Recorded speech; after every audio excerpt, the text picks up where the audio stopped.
कृष्णा कृष्णा हरे हरे हरे रामा रामा रामा हरे हरे। जय श्री कृष्ण चैतन्य प्रभु नित्यानंदा श्री अद्वैत गदाधर श्रीवासादि गौर भक्त वृंदा।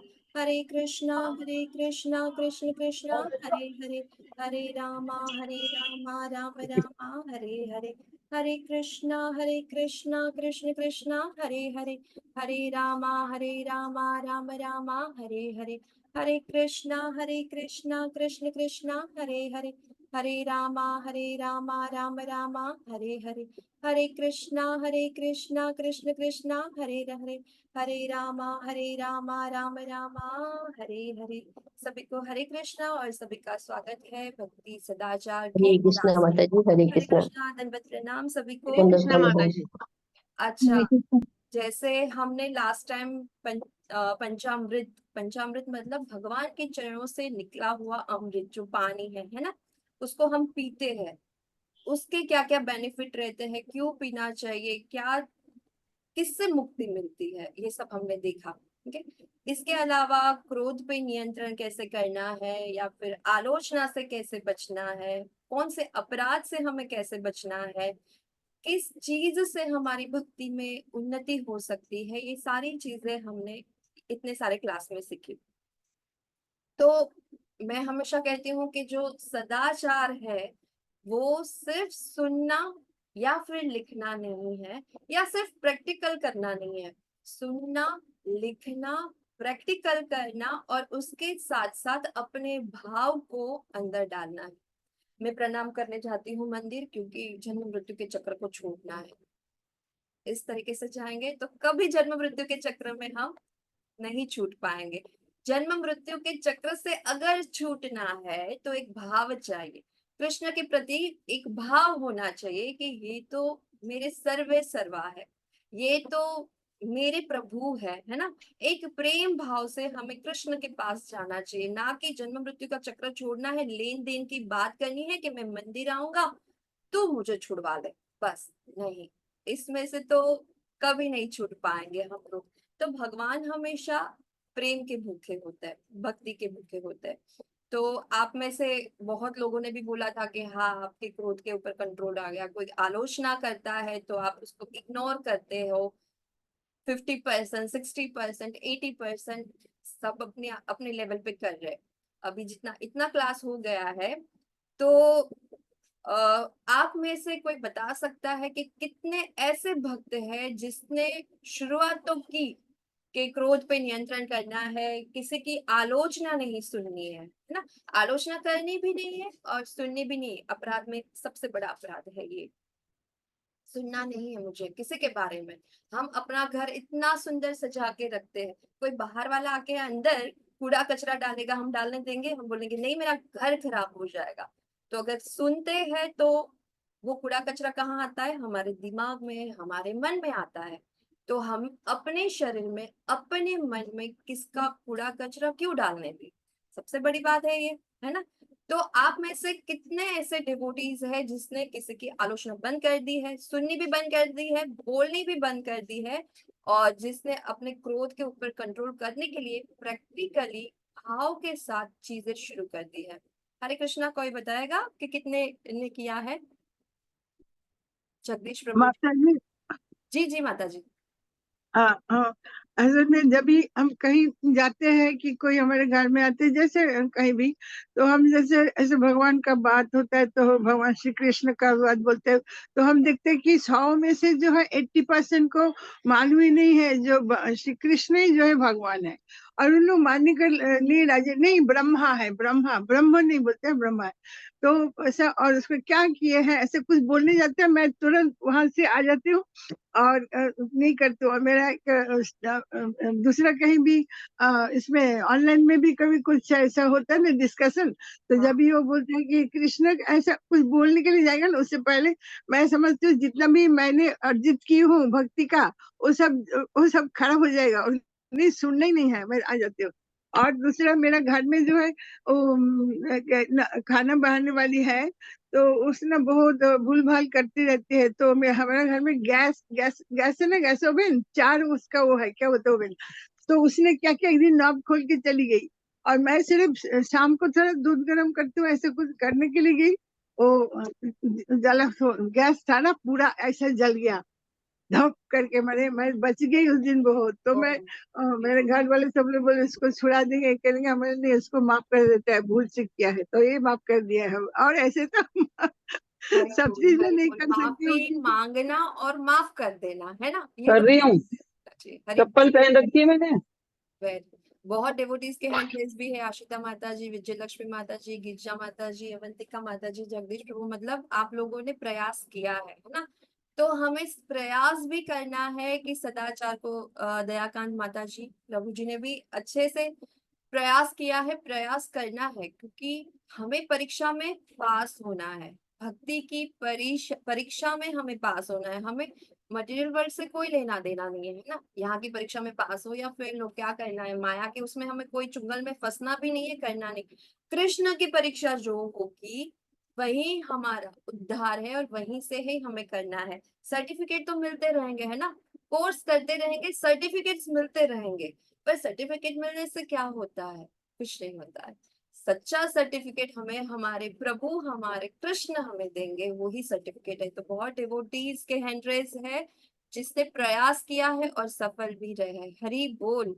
ये सबसे बड़ी बात है। मैं एक चीज बताती हूँ, जो जो हैंड रेस करते, जो अपना एक्सपीरियंस्ड बताते हैं, वो दूसरे भक्तों के लिए एक उदाहरण के रूप में है ना। ये उदाहरण है कि वो लोग कर रहे हैं। तो जो नहीं कर रहे हैं उनसे मेरी विनती है कि आप लोग भी शुरू कर दो, क्योंकि ये माता जी, जी जी अ, मैं बोलना चाहूंगा कि हरे कृष्ण माता जी। पहले जी तो मैंने मतलब अटेम्प्ट किया, मैंने प्रयास किया, लेकिन पूरी तरह से हो नहीं पाया। मतलब एक बार तो ऐसा हुआ कि गुस्सा आया, क्रोध आया, तो मुझे बीच में वो आभास हुआ कि मैं गलत कर रहा हूँ। फिर मैंने उसको वापस ले जाने की कोशिश की। तो मतलब कोशिश कर रहा हूँ, ये लेकिन महाराज जो है नीचे लग गया।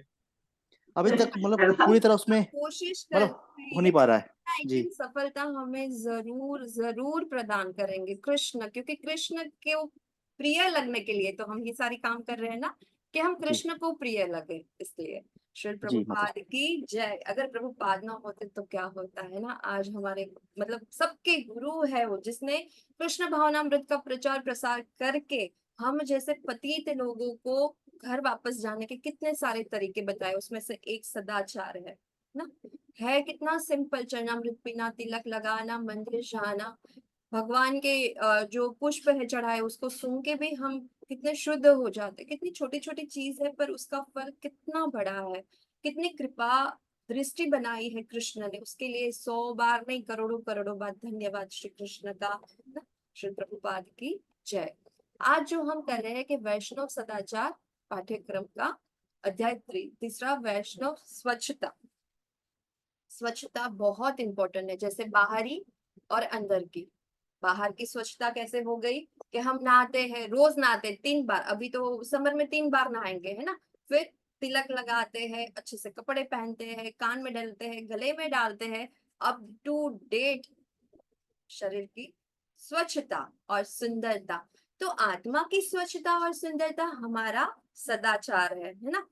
तो एक प्रभुपाद कहते हैं कि जो मंदिर बनाते हैं, इतने सुंदर सुंदर मंदिर बनाते हैं, है ना, जैसे इस्कॉन के हो गए, कोई भी मंदिर होगा, इतना सुंदर मंदिर बनता है, पूरा मार्बल का बनता है, भगवान के विग्रह इतने सुंदर होते हैं, अंदर इतनी बड़ी बड़ी पेंटिंग्स लगती है ना। चैंटिंग का अलग से रहता है, कीर्तन करते रहते हैं, और इतना सुंदर रहता है मंदिर। मंदिर तो सुंदर है, पर मंदिर और ज्यादा सुंदर कब बनता है? जब भक्त आते हैं ना। जैसे भक्त को भगवान की जरूरत है, तो भगवान को भी तो भक्त की जरूरत है, अरस परस है ना। हम भूल गए हैं कि भगवान हमारा राह देख रहे हैं, पर भगवान को याद है मेरा बच्चा नीचे गया है और क्या क्या कर रहा है। तो प्रभुपाद कहते हैं मंदिर कितना भी सुंदर हो, पर जब तक भक्त नहीं होते तब तक वो सुंदर नहीं बनता। इसलिए जो हमारा इनोग्रेशन है वहां पे सबको जाना जरूरी है। मंदिर की सुंदरता, हम अपनी सुंदरता, आत्मा की सुंदरता भी वहां बढ़ाएंगे। तो भक्त की असली सुंदरता क्या होती है? भक्त की असली सुंदरता होती है कि वो सदाचार को डेली करे। डेली हम आत्मा को शुद्ध करें, अपनी चेतना को शुद्ध करें।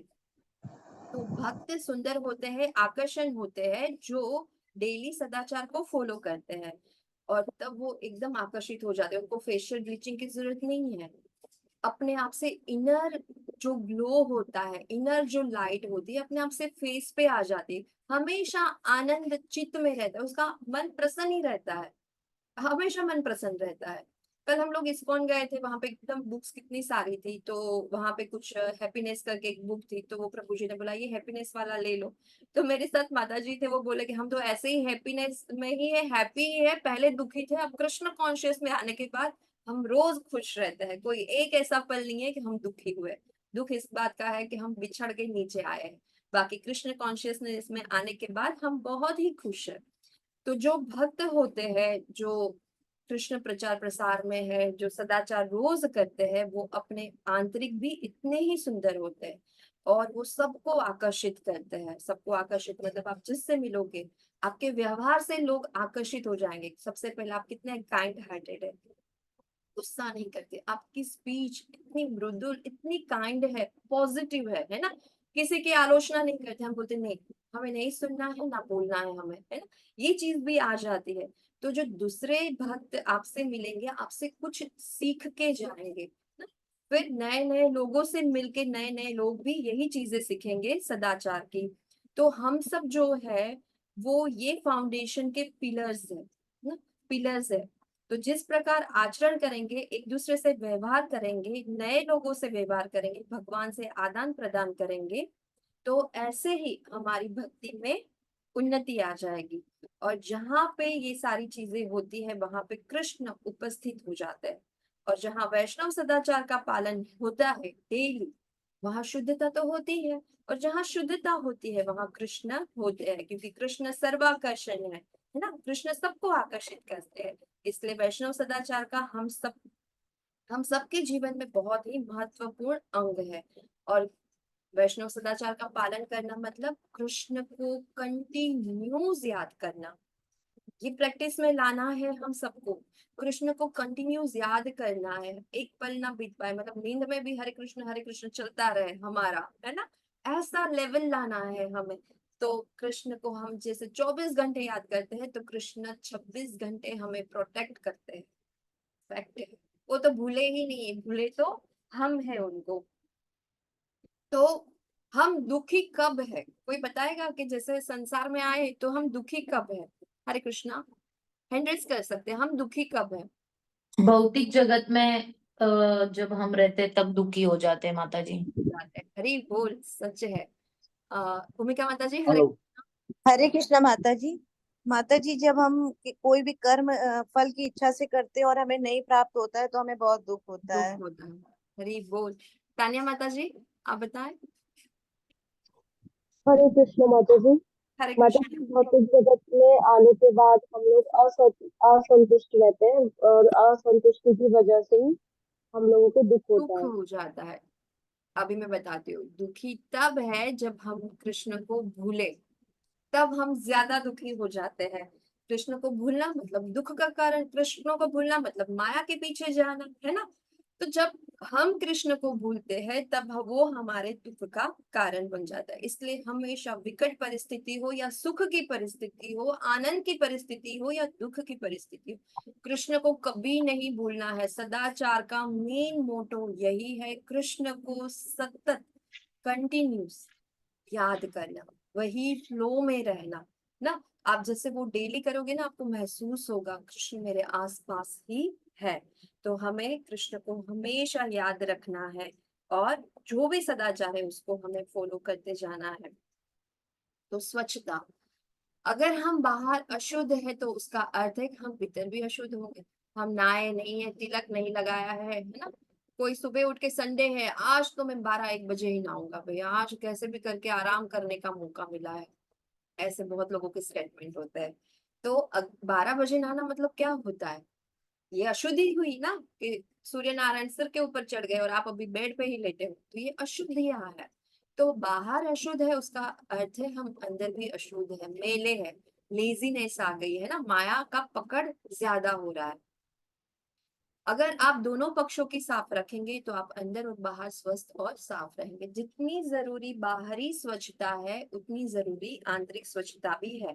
तो प्राथमिकता की श्रेणी में स्वच्छता ईश्वर भक्ति के तुलना में बराबर से करनी चाहिए।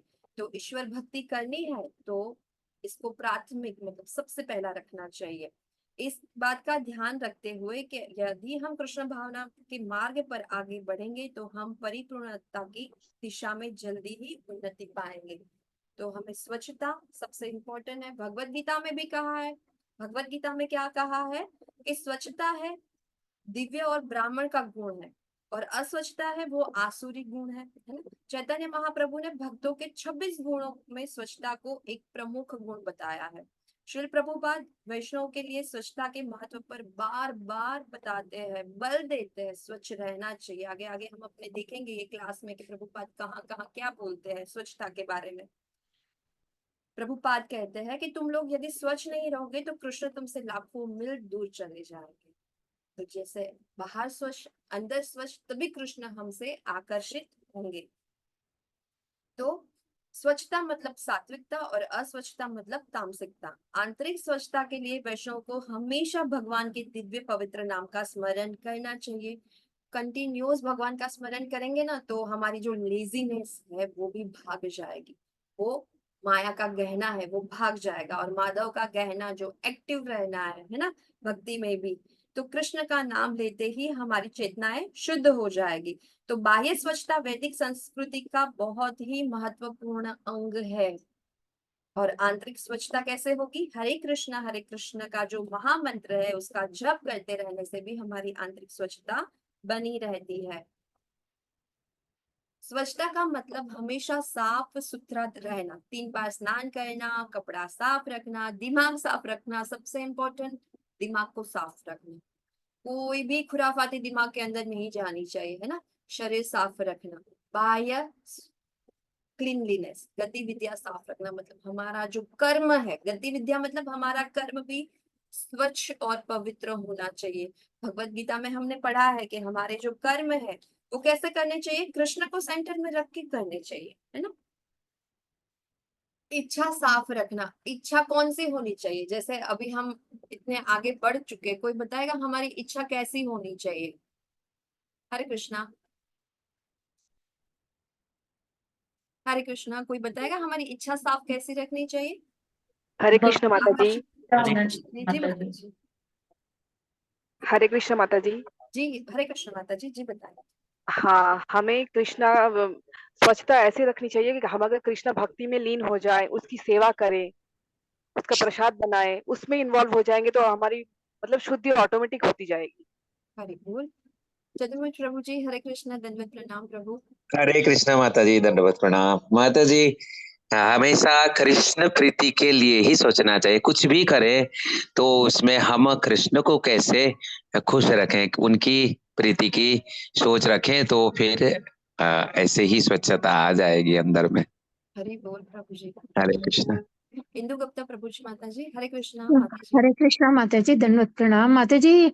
हम ना भगवान की छोटे छोटे से काम करके, जैसे उनकी सफाई करना, उनके बर्तन धोना, उनके लिए माला बनाना, ऐसे ये छोटी छोटी बातों को करते समय हमेशा अपने मन के अंदर जय श्री कृष्णा, जय श्री कृष्णा ऐसे करके अगर उनका ध्यान करते रहेंगे तो हम ऑटोमेटिकली स्वच्छ बन जाएंगे। हाँ, तो ऑटोमेटिकली हम स्वच्छ बन जाएंगे, है ना। हाँ। हरे कृष्ण सुधीर प्रभु जी। हरे कृष्णा माता जी। हमें अपनी सब इंद्रियां, जो 5 ज्ञानेंद्रिय हैं, 5 कर्मेंद्रिय हैं, उनको सबको भगवान की तरफ मोड़ देना है। तो जैसे एक हम कार चलाते हैं, है ना, तो जिस तरफ हम उसको कार को डायरेक्ट करेंगे उस तरफ कार चलने लग जाएगी। तो हमारी जो इंद्रियां हैं उनको कुछ ना कुछ तो करना चाहती हैं।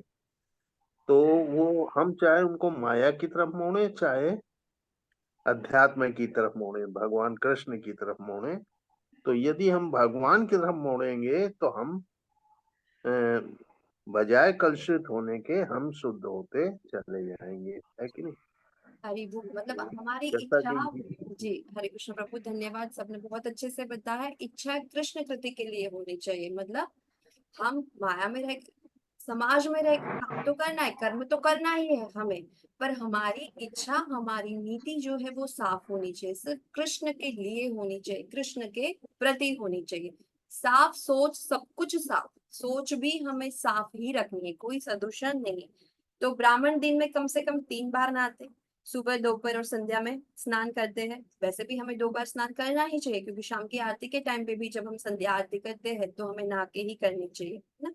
स्नान जो है शरीर को ठंडा रखता है, पवित्र बनाता है और हमें फ्रेशनेस देता है। तो दिन में कम से कम 1 बार अच्छे से हमें दांत भी साफ करना चाहिए। बहुत ऐसे होते हैं संडे एकदम लेजी ही, सैटरडे संडे वीकेंड है, जो मन मर्जी आए करो, मतलब मन मर्जी मतलब क्या, माया जैसे करवाती है वैसे करिए, है ना। नियमित नाखूनों को काटना, साफ स्वच्छ, मतलब अभी हाथ में देखते हैं नेल पेंट, नेल आर्ट, ओ हो बाप रे, इतने रील्स आ चुके हैं कि नेल को इतने बड़े बड़े लंबे लंबे करके रखते हैं और उसके ऊपर डायमंड्स लगवाते हैं। ग्रीन ब्लू कलर की नेल नेल प्लेट देख के ही लगता है कि भाई ये कौन सा कलर डाल दिया, इतने बड़े। तो ये क्या है, वो हमेशा साफ सुथरे होने चाहिए, कटे हुए नाखून होने चाहिए, ये होने चाहिए। पर आजकल तो हम ट्रेंड में देखते हैं कि नेल पेंट करवाने के भी लोग हजार हजार रुपए देते हैं। तो ये क्या है, माया को खुश करने की बात है, पर नहीं, हमारा शरीर साफ होना चाहिए। हमने देखा है पहले के, अगर आप राक्षस को देखा होगा कोई यूट्यूब पे, हम कोई स्टोरी देखते हैं कृष्ण लीला, तो बड़े बड़े नाखून रहते हैं। तो अगर आपके नाखून बड़े हैं और उसको सजा श्रृंगार कर रहे हैं, तो मतलब हम राक्षस के नाखून को सजा रहे हैं। तो नाखून हमेशा कटे होने चाहिए। आप अगर डॉक्टर के पास जाओगे, डॉक्टर यही बोलेंगे नाखून को काटो, नाखून को काटो, क्योंकि खाना खाने के टाइम पे अंदर से जो चीजें जाती है, मेल जाते हैं, वो पेट के अंदर जाती है, ये सब चीजें फिर बीमारियां होती है। तो खुद को साफ सुथरा रखना है, अच्छे से अच्छे वस्त्र और वो साफ सुथरे ही पहनने हैं, ठीक है। तो यही, हमारी सोच भी साफ सुथरी होनी चाहिए और हमारा दिमाग भी साफ सुथरा होना चाहिए, शरीर भी हमारा साफ सुथरा होना चाहिए। आप अंदर और बाहर से स्वच्छ हो चुके हैं, स्नान कर चुके हैं, तब आप हमेशा तरोताजा महसूस करेंगे। और जब तक आप तरोताजा महसूस नहीं करते, आप बहुत अच्छी तरह से हरे कृष्ण महामंत्र का जप नहीं कर सकते ना। तो ये सच बात है, बिना नहाए हम बैठ के हरे कृष्ण हरे कृष्ण हरे कृष्ण ऐसे स्टार्ट कर देंगे तो हम लेजीनेस में ही जाएंगे। पर नहा धो के, तिलक लगा के, जब भगवान के सामने ऐसे स्ट्रेट बैठ के जब हम एकाकार करते हैं ना, भगवान के विग्रह को देख के हम मंत्र जाप करते हैं, तब ऑटोमेटिक हमें वो स्फूर्ति आ जाती है। आप फील करना, और बिना नहाए बैठ के अगर स्टार्ट कर देते हैं तो वो देखना दोनों में कितना फर्क रहता है, हमारा मेंटल स्टेट दोनों में कैसा रहता है, आप उसको अब चेक कर लेना। तो कृष्ण की सेवा भी अच्छे से कर सकते हैं अगर हम नहा धो के बैठे हैं, तो इसलिए स्वच्छ रहना बहुत ही आवश्यक है। हमेशा हमें स्वच्छ ही रहना चाहिए, और ये हमारा सबसे पहला कर्तव्य भी है। अब रसोई की सफाई, सबसे इम्पोर्टेंट बात, रसोई की सफाई। तो रसोई जो है, किचन भगवान के मंदिर का समान स्वच्छ रखना चाहिए। रसोई में कभी जूते चप्पल पहन के नहीं जाना चाहिए। हम देखते हैं घर में सब लोग जूते चप्पल, आजकल ट्रेंड हो गया है ना, बड़े बड़े घर में बड़े बड़े लोग चप्पल पहन के ही जाते हैं, रसोई घर में भी चप्पल पहन के जाते हैं। पर रसोई घर क्या है, दूसरा मंदिर है, वहां भोग बनता है, प्रसाद बनता है भगवान के लिए, तो वहां चप्पल जैसी चीजों को पहन के नहीं जाना चाहिए। भोजन को, भगवान के लिए जो भोजन तैयार कर रहे हैं ना, हमें उसको सूंघना या फिर चखना भी नहीं चाहिए। प्रसाद बनाने समय हमेशा हमारे हाथ धोने हुए ही चाहिए। कहीं से भी आके प्रसाद बनाना स्टार्ट नहीं करना है, हमेशा उससे पहले हाथ को साफ कर लीजिए, उसके बाद ही हमें करना है। तो जो रसोई घर है वो मंदिर की तरह स्वच्छ रखना है। जूठे बर्तन भी वहां नहीं रखने हैं, पूरी श्रिंक भी भरी नहीं होनी चाहिए। जो हमारा किचन है वो स्वच्छ होना चाहिए, क्योंकि वो मंदिर है हमारा, है ना। वहां से जो अन्न आता है भगवान को लगता है, वो हम खाते हैं, तो हमेशा स्वच्छ होना चाहिए। फ्रीज हमेशा बहुत साफ और शुद्ध होना चाहिए। फ्रीज में हम बहुत चीजें भर देते हैं, पर बहुत चीजें ऐसी होती है एक्सपायरी डेट चली गई होती तो भी अंदर ही रहती है, सड़ती रहती है, ऐसा नहीं होना चाहिए। बहुत शुद्ध रखना है, साफ रखना है। और ये ऐसे नहीं है कि सिर्फ माता जी करते हैं, अगर प्रभु जी भी है ना, मैंने बहुत प्रभु जी को देखा है, घर में संडे सैटरडे रहते हैं तो घर की साफ सफाइयों में भी मदद करते हैं, वो चेक करते हैं कि भाई क्या क्या चीजें वो करनी है। तो फ्रिज हमेशा शुद्ध होना चाहिए, साफ होना चाहिए। सभी को सावधान रहना चाहिए कि जितना वो खा सके उतना ही बनाना है। हमारी जितनी जरूरत है, अगर 5 लोग हैं तो हमें 8 लोगों का 9 लोगों का खाना नहीं बनाना है। 5 है तो 5 से ज्यादा थोड़ा बना सकते हैं। और जो बचा हुआ खाना है उसको रेफ्रिजरेटर में नहीं रखना है। कहा जाता है खाना बनाने के 3 घंटे में हमें वो चीज को खा लेनी है ना, उसको बार बार गर्म भी नहीं करनी है। मुझे पता है कि ये आपके देश में एक प्रथा है, लेकिन मंदिरों में किसी भी कृष्ण भावनामृत व्यक्ति के घरों में एक व्यक्ति को ऐसी अशुद्ध आदतों में शामिल नहीं होना चाहिए ना। मंदिरों में भी आप देखोगे, और जो कृष्ण भावनामृत में है, जो भक्त है, उनके घर में ऐसा कभी नहीं होगा कि भाई सुबह का बचाया हुआ खाना शाम को खाएंगे, या फिर शाम का बचा हुआ खाना फ्रीज में रख देंगे और दूसरे दिन खाएंगे। नहीं, जितनी जरूरत है उतना बनाए। और अन्न जो है वो भगवान का प्रतीक है ना, उसका व्यय भी नहीं होना चाहिए। जितनी जरूरत है उतना बनाए, उतना खाए।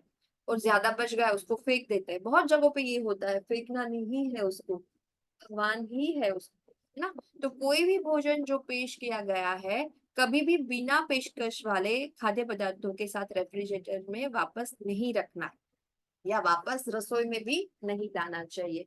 बासी खाना भी हमें नहीं खाना चाहिए। ये सब चीजों का हमें ध्यान रखना है। एक चीज जैसे स्पिरिचुअलिटी में कहा है, स्पिरिचुअलिटी साइंस से कनेक्टेड है। हमेशा भगवत गीता में भी कहा है, भगवान ने कहीं हिंदू हिंदू को कहीं जगह पे नहीं दिया। बहुत चीजें जैसे हम देखते हैं भगवत गीता में भी, जैसे हमें अष्टांग योग के बारे में बताया, भक्ति में क्या क्या भक्तों के लक्षण होने चाहिए, क्या चीजें होनी चाहिए, हमारा कर्म कैसा होना चाहिए, ज्ञान कैसा होना चाहिए, कैसे ज्ञान से हम अपराध से बच सकते हैं, ये चीजें सारी बताई। सब स्पिरिचुअल के साथ उनको साइंटिफिकली भी कनेक्ट कर दिया है। How to control your mind, ये तो साइंस का सब्जेक्ट हो गया ना। माइंड को कंट्रोल कैसे करना है वो भगवत गीता में बताया। जैसे इसमें भी सदाचार में क्यों कहते हैं स्वच्छ रहना है, क्योंकि आप स्वच्छ नहीं रहोगे तो बीमार ही पड़ोगे। नाखून बड़े बड़े रखते हैं, खाना खाते हैं यहाँ वहां हाथ डालते रहते हैं, तो वो जो मेल है वो हमारे पेट के अंदर जाता है और हम बीमार होते हैं। दूसरा, बासी खाना भी कैसा होता है, 3-4 घंटे के बाद उसमें बैक्टीरियाज आ जाते हैं। ये साइंटिफिक है। शास्त्र तो कहता ही है, पर ये साइंटिफिक भी है कि बैक्टीरियाज बढ़ जाते हैं। लोग फ्रोजन फूड भी खाते हैं। फ्रोजन मतलब क्या होता है कि जो आपने फ्रीज में रखा है फ्रोज करके ना, बहुत रखते हैं। आजकल तो वो मैंगो का पल्प भी रखते हैं, पर फ्रोजन जो रखा हुआ है उसमें बैक्टीरिया और बढ़ते हैं। और जब आप उसको खाते हो तो शरीर में क्या होता है, विकार पैदा होता है। विकार पैदा होता है, बीमारियां लेके आता है ना। धीरे धीरे हड्डियों की बीमारी, पीत प्रकृति हो जाती है, वायु की प्रकृति हो जाती है, पेट में दर्द हो जाता है, फूड पॉइजन हो जाता है, सब चीजें होती है। इसलिए ज्यादा देर से बनाया हुआ खाना भी नहीं खाना है, रेफ्रिजरेटर में रख के भी उसको नहीं खाना है। जितनी जरूरत है उतना खाना बनाना है, खाना है, ठीक है। और अगर कभी बच जाता है तो हमारे घर में मेड आते हैं, वॉशमैन होते हैं, उनको खाने के लिए हम दे सकते हैं। रसोई की सफाई में अब हरी सौरीदासी ने पत्र लिखा था कि नाश्ते के दौरान श्री प्रभुपाद ने अपनी थाली में से कुछ नमक लेने और बाकी को छोड़ के बजाय सीधे नमक के कटोरे में फलों के टुकड़ों को डुबा दिया। प्रभुपाद ने क्या किया कि कुछ फ्रूट्स खा रहे थे, उसके ऊपर उन्होंने नमक नहीं डाला, ना अलग से 1 चम्मच भर के कहीं और लिया, पूरे कटोरों के अंदर वो फल के टुकड़ों को डुबाया और खाया। तो हरीशौरी दासी ने देखा कि चलो कोई बात नहीं, इतना लिया है, बाकी का जो टेबल पे कटोरा छोड़ दिया है उसको मैं अन्य भोजन में उसका उपयोग करूँ। श्री प्रभुपाद ने देखा और तुरंत ही उनको फटकार लगाया। क्या बोला उन्होंने, क्या बोल के उनको कहा, यवन। यवन कहते हुए भोजन के अवशेष को बचाने की हमारी पश्चिमी खाने की आदत के बारे में शिकायत की। प्रभुपाद ये सिखा रहे थे, सिर्फ सिखाने के लिए बता रहे थे कि नहीं, जितनी जरूरत है उतना ही लेना है, ठीक है, ज्यादा बना के रखना नहीं है उसको। शुद्ध विचार पवित्रता बनाए रखना, इसलिए आपको ब्राह्मणवादी जीवन के नियमों और विनियमों पर खरा उतरना चाहिए ना। हमें अपनी भक्ति में आगे बढ़ना है, अपने घर वापस जाना है ना। तो ये सारी नीति नियमों को हमें खरा उतरना चाहिए। हम रोज माया के नीति नियमों को फॉलो करते हैं ना। कैसे, जॉब पे टाइम पे जाना है, स्कूल पे टाइम पे जाना है, सब time time time on time होना है। तो सबसे पहले और सबसे महत्वपूर्ण स्वच्छता, भक्ति में बोला ना, ईश्वर भक्ति तभी परिपूर्ण होती है जब हम स्वच्छ होते हैं बाहर से और अंदर से। अगर आपका घर खराब है, आप 4-5 दिन से नहाए धोए नहीं हो, तो क्या कृष्ण आपको आकर्षित करेंगे? नहीं करेंगे। तो सबसे महत्वपूर्ण स्वच्छता है, बिना स्वच्छता के भक्ति पूर्ण नहीं होती है। तुम्हारे देश में उनकी कितनी गंदगी आदत है, उदाहरण के लिए वो खाने के बाद हाथ मुंह नहीं धोते, टिश्यू पेपर यूज करते हैं। आई थिंक ट्रेंड स्टेटस हो गया है टिश्यू पेपर यूज करना, हाथ नहीं धोते टिश्यू पेपर से, तो हाथ मुंह नहीं धोते हैं। ब्राह्मण ऐसा नहीं करते और एक भक्त भी ऐसा नहीं करते। अगर उन्होंने भारत में ऐसा किया तो उनकी काफी आलोचना होगी। बाहर में देखते अभी वो आलोचना क्या, वो भारत में भी अभी हर जगह हो रहा है ना, टिश्यू पेपर यूज करना, तो ये सारी चीजें। इसलिए अगर आप थोड़ा भी खाते हैं तो भी आपको तुरंत हाथ मुंह धो लेना। अगर फ्रूट्स भी खाया, ड्राई फ्रूट्स भी खाया, कुछ भी खाया, खाने के तुरंत बाद हमें हाथ को स्वच्छ करना है, मुंह को स्वच्छ करना है। और जिस स्थान में तुम भोजन कर रहे हो वह भी तुरंत धो देना है। जहाँ पे हमने बैठ के खाना भी खाया वहां पे एक फट्टा भी लगा देना है। श्रील प्रभुपाद का पत्र लक्ष्मी नारायण को। तो ये शुद्धता, विचार, पवित्रता बना के रखना है। शुद्ध अंदर और बाहर से होंगे तो वो जगह भी इतनी ही पवित्र होगी। बहुत इंपॉर्टेंट है। घर छोटा है या बड़ा है वो इम्पोर्टेंट नहीं है, घर स्वच्छ और पवित्र है ये सबसे इम्पोर्टेंट है। और ये हमें सीखना ही चाहिए। बिना पवित्रता के भगवान कभी नहीं आएंगे, क्योंकि प्योरिटी ही कृष्ण को अट्रैक्ट करती है। एक पवित्रता ही इंसान को अट्रैक्ट करती है। आप जितने पवित्र होंगे ना, दूसरे डेवोटी को या दूसरे नए लोगों को आप अट्रैक्ट करोगे। कितना सिस्टम से चल रहे हैं ना, कितने पवित्र है, उनके शब्द कैसे हैं, उनके विचार कैसे हैं, शुद्धि विचार की, है ना, यहाँ पे लिखा है शुद्धि विचार की। विचार कितने पवित्र है, इनका इनका बिहेवियर कितना पवित्र है, तो एक दूसरे को अट्रैक्ट करता है। लेजी होंगे, है ना, संडे सुबह का शाम को करेंगे, शाम को रात का करेंगे। आप ऐसे बहुत लोग बोलते भी है, ऐसे टैग भी करते हैं, संडे मतलब लेजी डे, संडे मीन्स फंडे। ये कौन सा फंडे है? तो ये माया वाला फंडे है। तो ये चीजें हमें सब अपनी जिंदगी में लानी, और स्पेशली जो बच्चे हैं हमारे घर में, उसको भी ये चीजें अभी से सिखानी है। यही तो संस्कार है जो हमें अपने बच्चों को भी देना है, अपने घर में भी सिखाना है। और हम जिन जिन से मिल रहे हैं वो नए हैं, है ना, उनको भी ये चीजें बतानी है और सिखानी है। शुद्ध विचार, पवित्रता बनाए रखना। एक हाथ में उनकी थाली और दूसरे हाथ में फल उठाए। मैं दरवाजे के लिए शुरू हुआ, चलने के लिए शुरू हुआ, लेकिन प्रभुपाद ने मुझे तुरंत रोका। हरी सोरीदासी अपने किस्से में बता रहे हैं। उन्होंने बताया कि थाली खाने के बाद गंदी थी, मैंने उसे उठा लिया, उसे छूकर खुद को दूषित कर लिया था, और फिर मैंने भगवान को चढ़ाने वाले फल को छुआ। उसे मुझे हाथ धोना और सामान अलग से लेने के लिए कहा। प्रभुपाद देखो कितना स्ट्रिक्टली कह रहे थे कि जब उन्होंने खाना खा लिया वो थाली वहां पे झूठी पड़ी थी, तो क्या किया, एक हाथ में थाली और दूसरे हाथ में फ्रूट्स उठाए। फ्रूट्स भगवान को लगाने थे, भगवान को ऑफर करने थे, तो वो गंदे हाथ से भी उठाए। प्रभुपाद ने बोला ये गलत है, पहले थाली लेके जाओ, उसको रखो, हाथ धो, उसके बाद फ्रूट लो और उसको फिर भगवान को चढ़ाओ। हम क्या करते हैं, फटाफट काम निपटा लेते हैं। नहीं, ऐसे कभी नहीं करना है। ये भी हमारे एटिकेट्स में आना चाहिए कि जब भी हम भगवान को कुछ ऑफर करते हैं, हाथ धो के ऑफर करें। दिया लगाते हैं, हाथ पैर धो के या नहा के करें।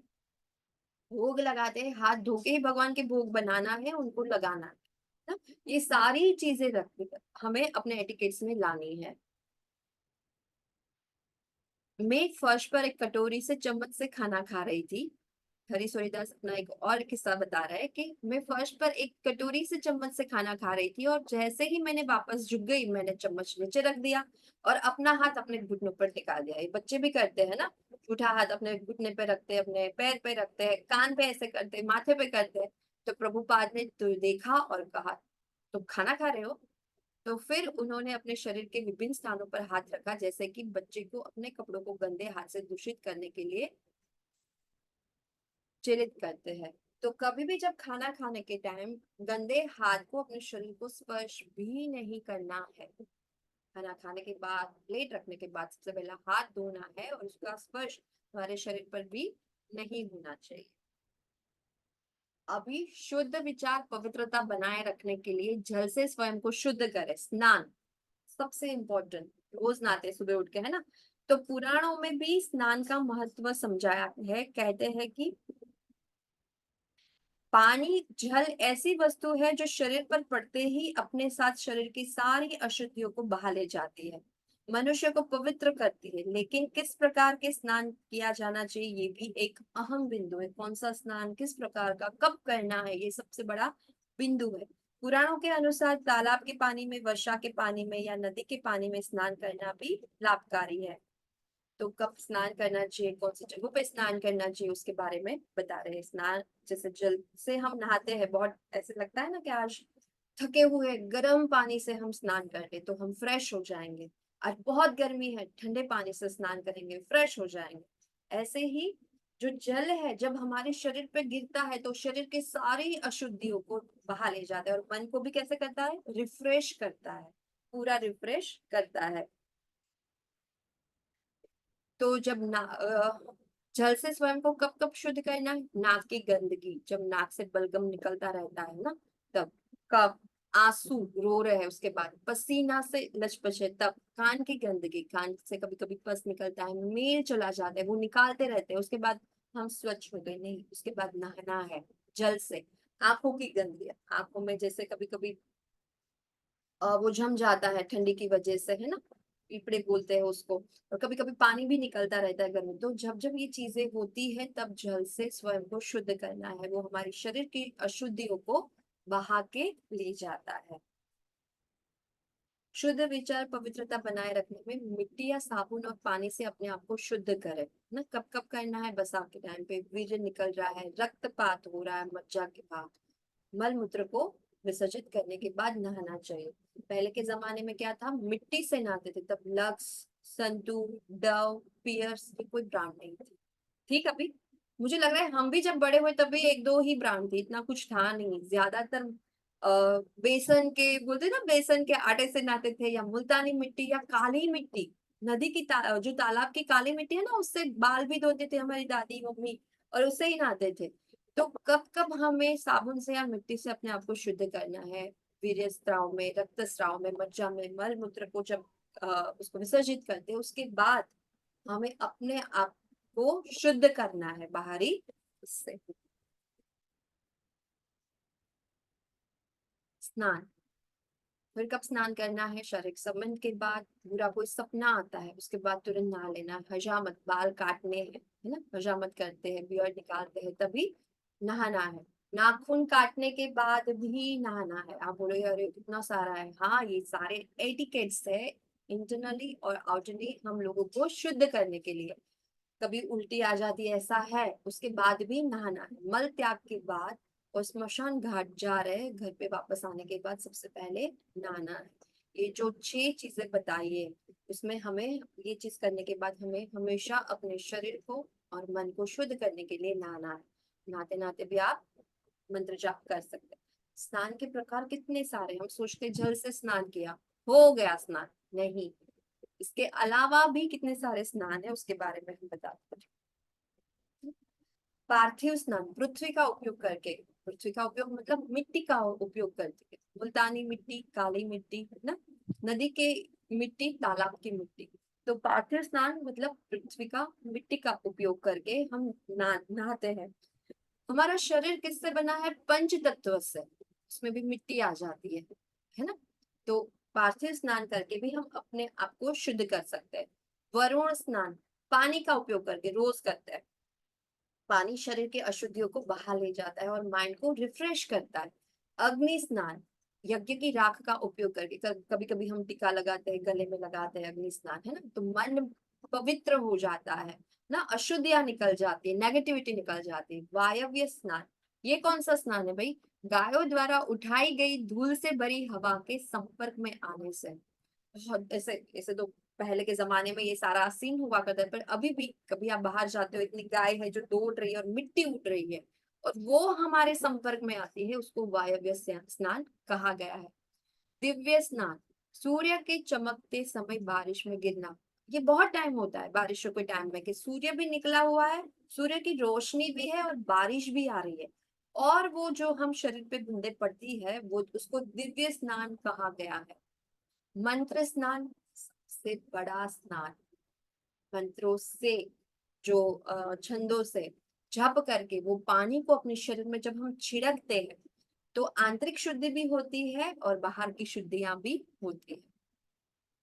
मानसिक स्नान, विष्णु का ध्यान करते हुए हम जब स्नान करते हैं तो मन कैसे हो जाता है, पवित्र हो जाता है। जितनी भी नेगेटिविटी है, जितनी भी खराब सोच है, वो सारी की सारी वहां से बहा ले जाता है। तो मंत्र स्नान का इतना, मानसिक स्नान इतना इम्पोर्टेंट है ना, इतना इम्पोर्टेंट है मानसिक स्नान। तो ये जो स्नान है बहुत इम्पोर्टेंट। हम कब कब करते हैं, कभी कभी हमें मिट्टी से भी स्नान करना चाहिए, अर्थ एलिमेंट्स है ना, उससे। फिर स्नान यमुना या गंगा के अंदर घाट में उतर के एक और पवित्र नदी तीर्थ, चाहे आप गोदावरी जाओ, यमुना जाओ, गंगा जाओ, नर्मदा जाओ, उसके बीच में खड़े रह के भी आपको स्नान करना चाहिए। नदी में, नहर में, तालाब या झील के झरने में, कुएं के साफ पानी से स्नान करना चाहिए। तो इससे हमारा शरीर भी पवित्र होता है। और जो यमुना और गंगा है तो पवित्र करने वाली नदियां है, यमुना, गंगा, गोदावरी, नर्मदा, सिंधु, कावेरी, ये सारी जो है वो पवित्र नदियां तीर्थ के रूप में है। उसके अंदर है कि जब हम चल स्नान करते हैं तो हम मन से इतने पवित्र हो जाते हैं और भक्ति में भी आगे बढ़ते हैं। यमुना किनारे भगवान ने अपनी बाल लीला की ना, गंगा से हमारे पाप कर्म करते हैं, हम सोचते हैं अरे गंगा गंगा जल पिया या गंगा में स्नान किया, है ना। जैसे अस्थियां होती है वो गंगा में भी बहाने के लिए जाते हैं कि भाई उनको मुक्ति मिले। पाप हारिणी ताप हारिणी गंगा जमुना, ऐसे नहीं कहा गया है। वो सारे पापों को हर लेती है, सारे तापों को हर लेती है, क्रोध का शमन कर देती है ना। ये सारी चीजों का शमन कर देती है, जितनी भी पवित्र नदियां है वो सब। फिर परातर मध्य स्नानो स्नानवान प्रस्थ गृहस्थयो, गृहस्थ और वानप्रस्थानों को दिन में 2 बार स्नान करना चाहिए। हम लोगों को दिन में 2 बार स्नान करना है, सुबह शाम। सन्यासी को दिन में 3 बार स्नान करना चाहिए, ब्राह्मण को भी दिन में 3 बार स्नान करना चाहिए, और एक ब्रह्मचारी दिन में केवल एक ही स्नान कर सकता है। श्री चैतन्य चरितामृत में ये बताया गया है। तो जैसे हम स्नान करने के टाइम पे भी बहुत टाइम ये बोलते हैं ना, गंगे च यमुने च गोदावरी सरस्वती नर्मदे सिंधु कावेरी जलेस्मिन् सिंधी कुरुम, मतलब कि हे पवित्र नदियां गंगा, यमुना, गोदावरी, सिंधु, सरस्वती, नर्मदा, कावेरी, कृपया ये जल में आप उपस्थित हो जाए। और वो पानी से जब हम स्नान करते हैं तो बाहरी शुद्धि के साथ भी हमारी आंतरिक शुद्धियां हो जाती है। अब वैष्णव स्वच्छता मापदंडों को बनाए रखने के लिए हमें क्या क्या करना है। व्यक्तिगत स्वास्थ्य और स्वच्छता, जितने आप स्वच्छ रहोगे ना उतने आप स्वस्थ रहोगे। ये मेडिकल भी प्रूफ है, ये कोई नहीं बोल सकता सिर्फ शास्त्र में है, मेडिकल में कहीं नहीं बताया, साइंस में कहीं नहीं बताया। साइंस कहता है कि बासी खाना नहीं खाना है, 3 घंटे के बाद बैक्टीरिया शुरू हो जाते हैं उसके अंदर आने के लिए। शास्त्र भी तो यही कहता है। तो अब कोई बोलेगा कि नहीं साइंस ने तो कहा है बासी खाना खा सकते हो, ज्यादा लंबा जियोगे, तो कहीं नहीं है। व्यक्तिगत चेतना, हमारी पर्सनल चेतना कैसे आगे बढ़ेगी, कैसे उसमें उन्नति हो सकती है, कृष्ण कॉन्शियस से। व्यक्तिगत चेतना को अगर बढ़ाना है तो कोई मुझे बताएगा कि कौन सा और काम करना चाहिए जिससे हमारी व्यक्तिगत चेतना जो है वो शुद्ध और ज्यादा हो सकती है। हरे कृष्णा, हरे कृष्णा जी। प्रभु जी, चरित प्रभु जी, हरे कृष्णा। जी माता जी। माता जी, हरे कृष्ण महामंत्र का जाप कर सकते हैं हम लोग प्रतिदिन? जी प्रभु जी, हरे कृष्णा। हरे कृष्ण महामंत्र का जप। यस, हरे कृष्ण महामंत्र का जप। राखी माता जी, हरे कृष्णा। सुधीर प्रभु जी, हरे कृष्णा। हाँ माता जी, हरे कृष्ण, क्योंकि कलयुग का मंत्र ही यज्ञ है ये। और दूसरा है भक्तों का सत्संग करें तो उससे हमारी मानसिक चेतना वो हमें गिरने से बचा लेंगे। सबसे ये हम इम्पोर्टेंट, व्यक्तिगत चेतना को अगर आपको बढ़ाना है तो भी भक्तों का संग इम्पोर्टेंट है। बिना भक्तों के संग के कुछ नहीं होगा, है ना। तो व्यक्तिगत चेतना को शुद्ध करना है तो जपा करना है, 4 नियमों का पालन करना है, 16 माला जप करना है। ये साधना भक्ति में जब हम आगे बढ़ेंगे तभी हमारी चेतना शुद्ध हो जाएगी। हम बोलेंगे ना माइंड के ऊपर कंट्रोल कैसे करना है, भगवत गीता में सब चीजें दी है। अपने आप से कंट्रोल होना शुरू हो जाएगा। क्रोध पे कंट्रोल के लिए बोला ना कि जैसे क्रोध आता है मंत्र जाप शुरू कर दे, किसी की निंदा सुन रहे हट जाए, वहां से करनी भी नहीं है, बोलनी भी नहीं है ना। और हमेशा काइंड हार्टेड रहना है, क्षमा करना है, क्षमा मांग लेना है, दोनों चीजें। तो ये व्यक्तिगत चीज है। सामान्य रूप से साधना रेगुलर होनी चाहिए हमारी, है ना। माला अगर आप 5 कर रहे हो, 6 कर रहे हो, उसको बढ़ानी है, 16 तक ले जानी है, तभी भक्ति में उन्नति। और सबसे इम्पोर्टेंट बात कि रोज सोने से पहले एक नियम बना लो, भगवत गीता पढ़ो, भागवतम पढ़ो, कृष्ण बुक पढ़ो, चैतन्य चरितामृत पढ़ो, 5-6 पेज पढ़ के सोना, ये आपकी आदत में बना लो।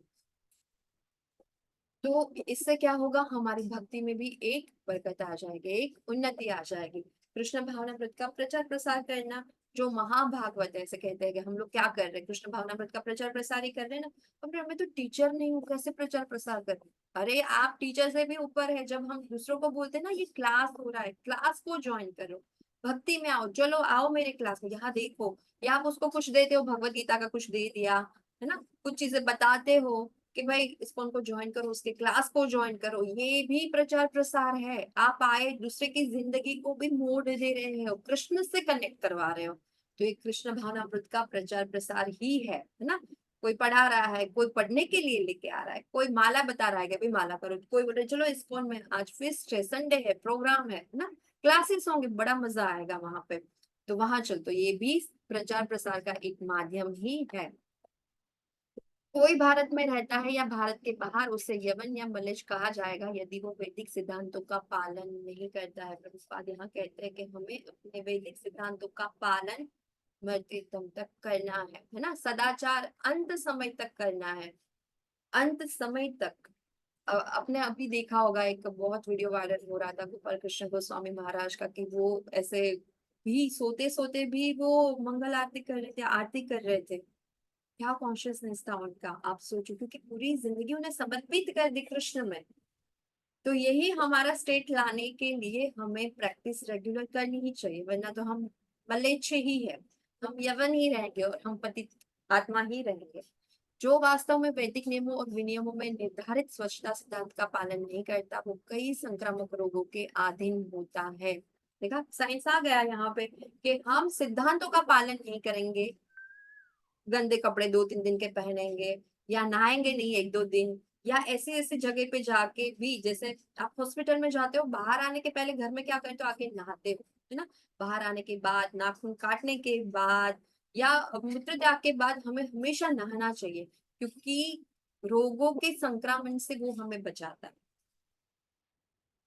आपका देश अमेरिका इतना नीचा हो जाएगा कि अगर आप हम क्रांतिकारी स्वच्छ हो तो वे सराहना करेंगे।